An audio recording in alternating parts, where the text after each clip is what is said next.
Winter, 1944. The Apennine Mountains. Hell had frozen over, and it was called Italy. For the soldiers of the Brazilian Expeditionary Force, this landscape was a constant, grinding assault, not just on their bodies, but on their souls. The physical enemy, the German soldier, hidden in his concrete bunker, was almost secondary to the true adversary. The crushing, soul-destroying misery of the place. It was the mud that never dried. It was the wind that cut like glass. It was the endless, monotonous gray sky that promised only more snow, more ice, more cold. In this environment, morale wasn't just a desirable state, it was a weapon. It was the difference between a man who could force himself out of his frozen foxhole one more time, and a man who simply lay down in the snow and waited to die. And morale, on the Gothic line, was dying faster than the soldiers. Food, the most basic source of comfort and energy, had become another form of torture. The Brazilians, like all Allied troops, under American command, were supplied with standard U.S. Army rations, rations. These were miracles of modern food science, designed by nutritionists in faraway laboratories to provide the precise number of calories needed to keep a soldier functioning. They were packed in wax-coated boxers or sturdy tin cans. They contained processed cheese, dense crackers, synthetic lemonade powder, cigarettes, and tins of cold, unappetizing hash or stew. They were functional, they were efficient, and they were absolutely, soul-crushingly awful. Imagine eating the same cold, greasy canned stew day after day, week after week, while sitting in a hole filled with freezing mud. Imagine trying to choke down a hard, dry cracker when your teeth ached from the cold. For the Americans and British, these rations were monotonous. For the Brazilians, there was something worse. They were alien. These were men raised on fagu, rice, farinha, strong coffee, hearty soups, food with spice, with warmth, with soul. The sterile, scientific rations felt like punishment. They didn't just fail to comfort. They actively contributed to the feeling of isolation, of being utterly disconnected from home, from everything familiar and good. This is the backdrop for our story. It's not about a battle or a brilliant tactical maneuver. It's about something far more fundamental. Soup. It takes place in a small, isolated outpost, perhaps sheltering a single platoon of maybe 30 men, cut off from the main line by a blizzard or a recent German They are low on ammunition, yes, but critically, they are low on hope. The radio crackles with bad news. The cold is relentless. Men are suffering from frostbite, from trench foot. Their faces are gaunt, their eyes hollow. They move like ghosts, doing their duties by rote, but the fight has gone out of them. They are slowly freezing, inside and out. And in this small pocket of despair is a man whose job is perhaps the most thankless on the entire front line. He is the cusinero, the cook. We will call him Benedito. Benedito was not a trained chef from a fancy Rio restaurant. He was likely a conscript, a man in his late 30s or 40s, perhaps too old for the infantry. Back home, maybe in Bahia or the interior of São Paulo, he might have run a small lanchonette or cooked for workers on a fazenda. He knew how to make simple, hearty food for hungry men, food that filled the belly and warmed the spirit. His tools were not gleaming stainless steel. They were blackened iron pots and dented tin plates. Here, in Italy, his kitchen was a hole in the ground covered by a canvas tarp, his stove a temperamental gasoline burner that barely functioned in the sub-zero cold. And his ingredients. Not fresh vegetables or savory meats, but stacks of identical, depressing green cans of American His job was simply to open the cans, perhaps heat them slightly if fuel allowed, and ladle the contents onto the men's mess kits. He was not a cook, he was a can opener, and he saw the effect this food was having. He saw the men listlessly poking at their meals, saw them throwing half of it away, saw the light in their eyes dimming with every identical, tasteless bite. Benedito understood something the American nutritionists didn't. Food wasn't just calories. Food was memory. Food was connection. Food was Lao. And these men were starving, not just for calories, but for a taste of home. He looked at his dwindling stacks of ration cans, perhaps meat and vegetable stew, pork and beans. He looked at the few other ingredients he might have, maybe some sacks of wilting onions, a few precious cloves of garlic scrounged from a bombed-out farm, maybe some captured German ersatz coffee made from acorns. He looked at the perpetually boiling pot of melted snow water he used for washing, and he had an idea. It wasn't a complex idea. It wasn't a tactical matter. It was the simple, fundamental idea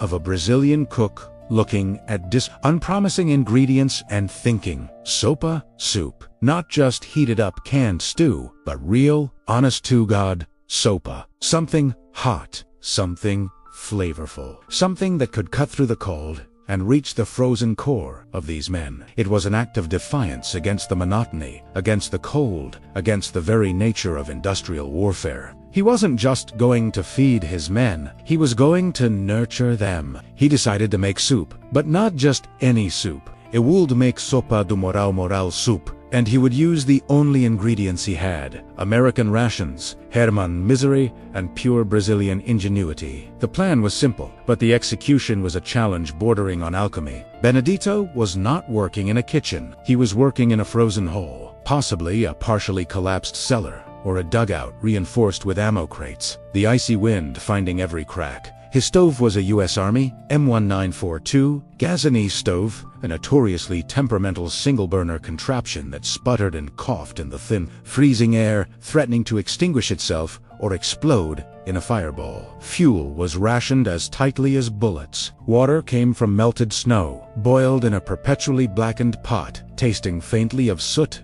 and diesel. His ingredients were the dregs of war. He gathered his primary resource, the cans, stacks of identical olive drab cylinders labeled meat and vegetable stew, pork and beans, maybe even the dreaded meat and noodles. He would have lined them up, not with enthusiasm, but with the grim determination of a man facing a pile of scrap metal and being told to build a car. He also had his tesouros, his treasures, scrounged over weeks. Half a sack of onions, miraculously unfrozen, bartered from an Italian farmer for cigarettes. A few precious, wrinkled cloves of garlic he might have carried all the way from Brazil. Perhaps a small, tightly wrapped bundle of dried herbs oregano, maybe salvaged from the ruins of a kitchen. And then there were the battlefield extras, a lump of German lard, rendered from captured rations, maybe even a handful of crushed ersatz coffee beans, the bitter acorn-based substitute the Germans drank, which might add a dark, roasted note if used sparingly. These were not ingredients for haute cuisine. They were the desperate scrapings from the bottom of civilization's barrel. The Gitinho began not with cooking, but with deconstruction. Benedito did not simply open the cans and dump them into his big boiling pot. That was the American way, the efficient way, the way that led to the gray, tasteless sludge his men hated. He attacked the cans with his knife and his ingenuity. He opened to meat and vegetable stew. He separated the components. The lumps of questionable meat were fished out and set aside. The watery, greasy broth was poured into one container, the mushy carrots and potatoes into another. He was dissecting the ration, breaking it down into its base elements. He did the same with the pork and beans. The beans were separated, maybe even rinsed under precious boiled water to remove some of the cloying sweetness. The fatty pork bits were salvaged. He was treating the rations not as finished meals, but as raw materials. This was the fundamental shift. He wasn't just reheating, he was reimagining. Then came the foundation, flavor. He took the lump of German lard, or perhaps salvaged bacon grease, and melted it in his largest pot over the sputtering gasoline flame. He finely chopped his precious onions and garlic, the sharp aroma cutting through the stale air of the dugout. He salted them slowly, patiently, coaxing out their sweetness, building the first layer of real, honest flavor. This simple act, the smell of frying onions and garlic, was itself an act of defiance, a scent memory of kitchens, of warmth, of civilization, utterly alien to this frozen battlefield. Next, the meat, the dubious gray lumps from the syrup. He didn't just dump them in. He probably chopped them finer, perhaps browned them in the rendered fat, trying to give them some texture, some dignity. He added the separated beans, the salvaged pork bits. He stirred, combining, building. Now, the liquid. He didn't just use the greasy broth from the cans. He used his perpetually boiling pot of melted snow water as the base, adding only a little of the canned broth for body. He needed volume. He needed enough soup to feed 30 starving, freezing men. And he needed flavor. This is where the true alchemy might have happened. Did he crush some of the rock-hard Korashan crackers into powder to use as a thickener, adding a savory, toasted element? Did he dare to add a spoonful of the bitter ersatz coffee, hoping for a deep, roasted note to mask the canned taste, a trick perhaps learned from making fagoda back home? Did he carefully crumble in his dried herbs, releasing their faint, ghostly perfume? He would have worked slowly, patiently, battling the stove, which required constant coaxing, battling the cold that tried to steal the heat from his pot. He would taste, adjust, add a pinch more salt, if he had any. Maybe a splash of vinegar, captured from the Germans, for acidity. He wasn't following a recipe, he was inventing one, driven by memory and necessity. He was using the techniques of 1,000 years of peasant cooking, slow, simmering, using every scrap, building flavor layer by painstaking layer, and applying them to the worst ingredients imaginable. The smell began to fill the dugout. It wasn't the usual smell of burning gasoline and stale fear. It was something else, something good, something savory, something warm. It curled out of the dugout entrance, a fragile tendril of hope against the biting wind. Down the line, in the frozen foxholes, heads began to lift, noses twitched. What was that smell? It wasn't the usual Saracens. It wasn't possible, but it smelled familiar. It smelled like comida, real food. Back in his makeshift kitchen, Benedito dipped a spoon into the large, steaming pot. The soup was thick now, the beans softened, the vegetables dissolved, the meat perhaps still questionable, but transformed. He blew on the spoon. He took a tentative sip. His eyes might have closed for a second. It wasn't his mother's caldo verde. It wasn't the hearty fajota from the corner restaurant. It was still, at its core, made from the dregs of war. But it was not Saracens. It was hot. It was savory. It had layers of flavor. The onions, the garlic, the hint of herbs, maybe even that risky coffee note, had performed a miracle. They had wrestled the soul-crushing monotony of the rations into submission. It was sopa. It was his soup. It was sopa do moral, and it was ready. Serving the soup was its own logistical challenge. There were no waiters, no insulated containers. Benedito likely ladled the thick, steaming mixture directly into the men's battered aluminum mess kits as they filed past his dugout, their faces numb, their movements sluggish. He might have added a final touch. Perhaps a sprinkle of precious black pepper, if Adani, or even just a word. Come kinchi, filho, eat it hot, son. A small gesture, but profoundly human. The first spoonful was a shock. These men were expecting the familiar, depressing taste of cold grease and preservatives. Instead, their mouths were filled with heat. Real, penetrating heat that seemed to thaw them from the inside out. And then, flavor. Not subtle flavor, perhaps, but undeniable flavor. The sweetness of the onions, the pungent bite of garlic, the savory depth built from browned meat, and maybe even that hint of ersatz coffee. The texture was different, too thick, hearty, the beans softened, the crackers having dissolved into a comforting richness. It wasn't just not bad. It was good. It tasted like food, like something someone had made, not something extruded from a machine. Men who hadn't properly eaten in days suddenly found their appetites roaring back to life. They didn't just eat the soup. They inhaled it, hunched over their mess kits, oblivious to the cold, oblivious to the war, lost in the simple, primal act of consuming something warm and nourishing. They scraped their mess kits clean with their fingers, with crusts of hardtack if they had any. And then, something remarkable happened. They looked up,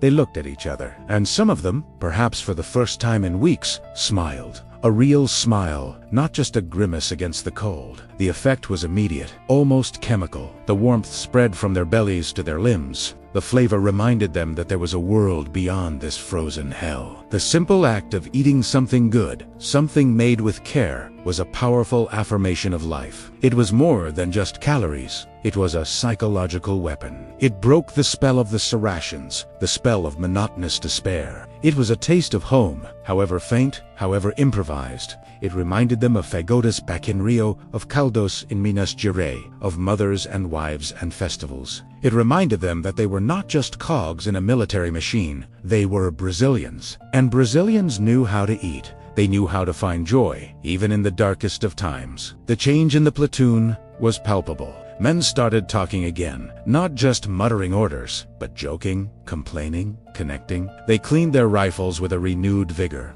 They dug their foxholes a little deeper. The hollow-eyed ghosts began to look like soldiers again. Benedito's soup hadn't just filled their bellies, it had refilled their spirits. It had given them back a crucial piece of their humanity. The platoon leader, the same young lieutenant who had been contemplating surrender or a suicide charge just hours before, saw the transformation. He saw his men standing taller, saw the light return to their eyes. He understood immediately. This wasn't just soup. This was ammunition. This was medicine. This was a tactical asset, as valuable as a machine gun. He likely sought out Benedito. He didn't reprimand him for wasting precious fuel or deviating from the ration plan. He probably clasped the cook on the shoulder, looked him in the eye, and said something simple but profound. Obrigado, cozinheiro. Continue, thank you. Cook, keep it doing it. And Benedito did. The sopa do moral became a ritual. It wasn't something he could do every day. Fuel was too scarce. Ingredients were too limited. But whenever things were at their absolute worst, after a failed attack, during a prolonged bombardment, when the cold seemed to bite deepest, the smell would begin to drift from Benedito's dugout, and the men would know. They would know that despite the mud,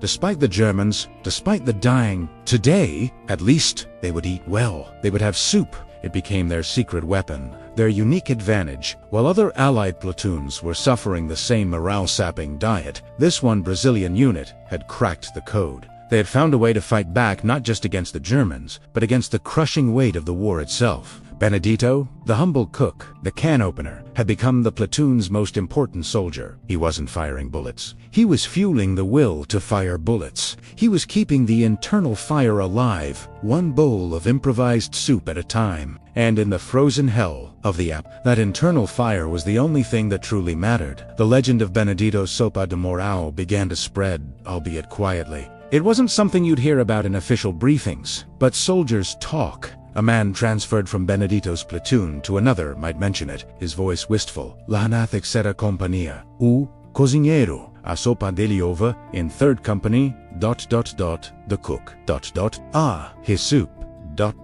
It became a whispered rumor, a kind of battlefield myth. Did they really have a cook who could turn rations into something edible, something good? For Benedito himself, the task became an obsession, a personal crusade against the gray misery of the rations. He became a master scrounger, a battlefield scavenger, operating with the singular focus of a chef seeking the perfect ingredient. He knew his soup's success depended on those precious few extra items that weren't in the cans. So he traded. He bartered. He probably liberated. Maybe he traded his own cigarette ration with a shivering Italian farmer for a handful of withered onions or a precious head of garlic, arguing in broken Italian and sign language. Perhaps he followed the artillery spotters, knowing that a targeted German bunker might yield more than just enemy casualties. It might yield captured German rations, a source of different fats, strange sausages, or even just a different kind of rock-hard bread that could be pounded into crumbs for his soup. He might have even learned, through painful trial and error,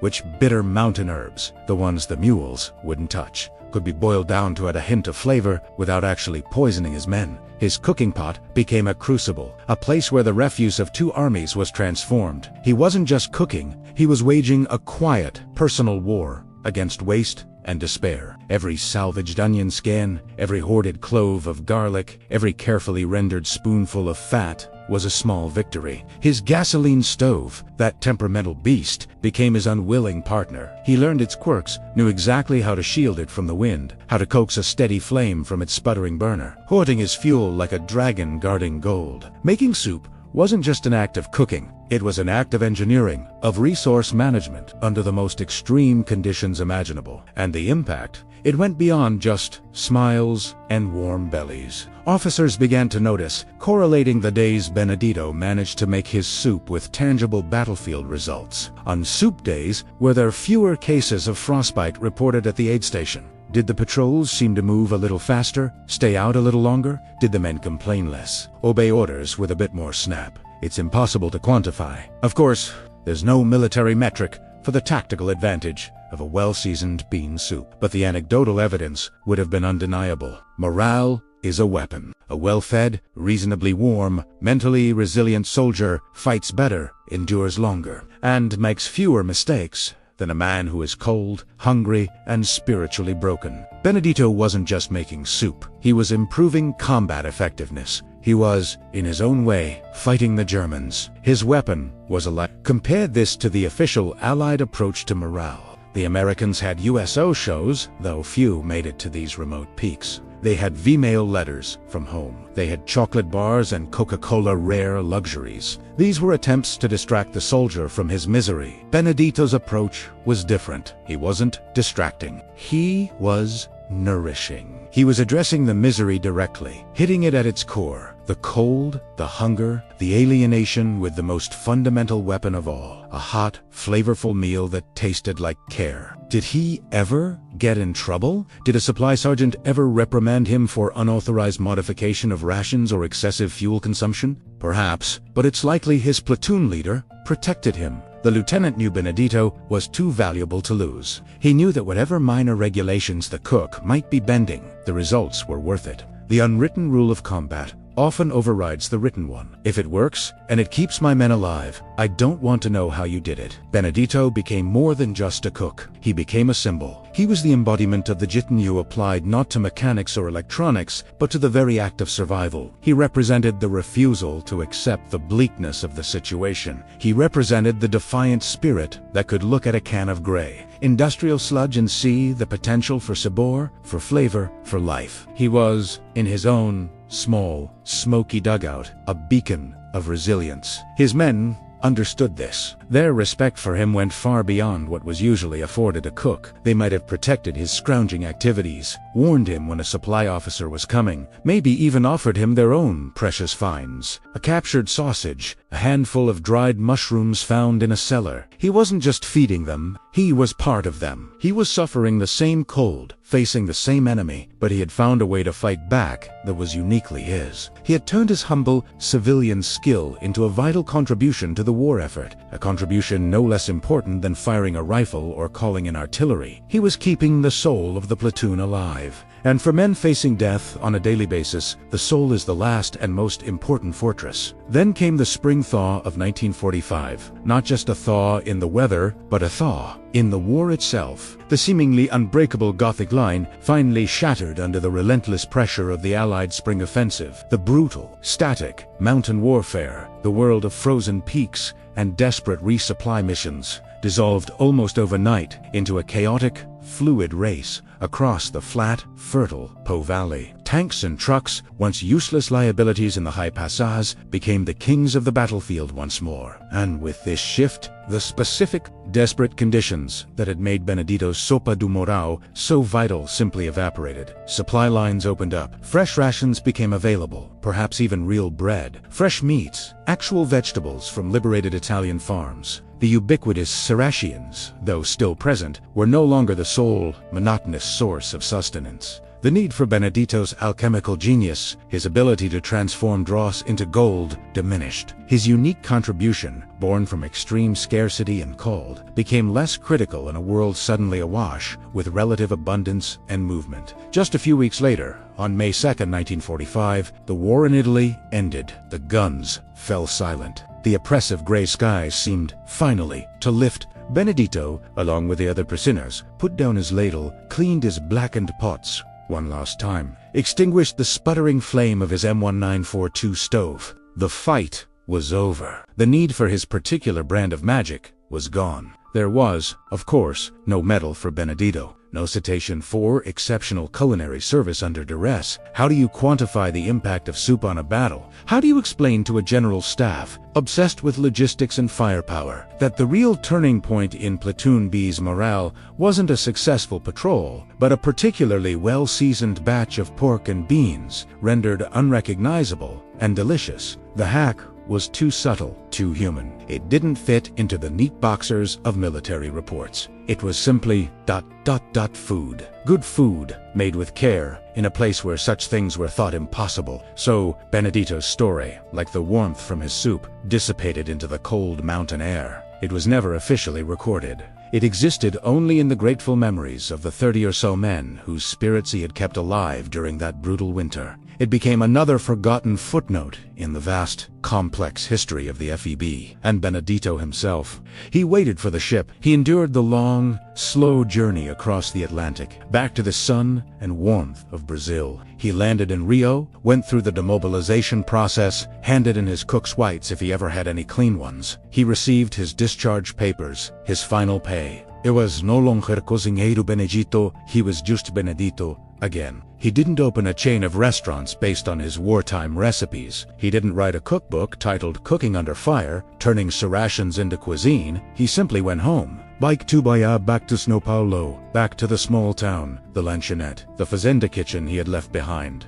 He went back to cooking with fresh ingredients, with dente oil, with feijão, with mandioca. He went back to making food that tasted like home, not just a memory of it. He lived a long, presumably peaceful life. His neighbors knew him as Benedito, the man who made a good moqueca, or perhaps the best pio de queijo in town. He probably told stories, maybe about the cold, the mountains, the strange American food in cans. Maybe he even mentioned, with a chuckle, how he used to make a special sopa for it for the boys when things got bad. His children, his grandchildren, listening to these stories, would likely just nod and smile. Vova Benedito and his war tales. They couldn't truly understand. They couldn't grasp the profound, life-affirming significance of a simple bowl of hot soup in a place where death was served cold 3 times a day. They couldn't know that their quiet, unassuming grandfather, armed only with a ladle and an unshakable belief in the power of flavor, had waged his own